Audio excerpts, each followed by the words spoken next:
Hello. Okay ပါတယ်ဖြစ်ကြစမ်းပါဗျာကျွန်တော်ပါဗျာ Okay အဲ့ဒါပဲဆုံးမလေး Okay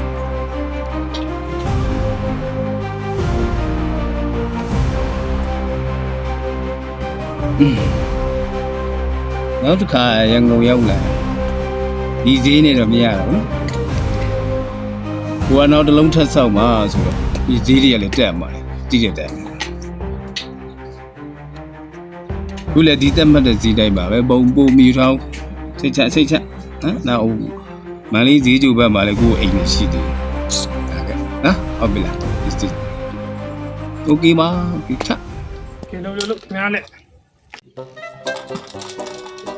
ဟုတ်6ဒီနေ့တော့လေးက6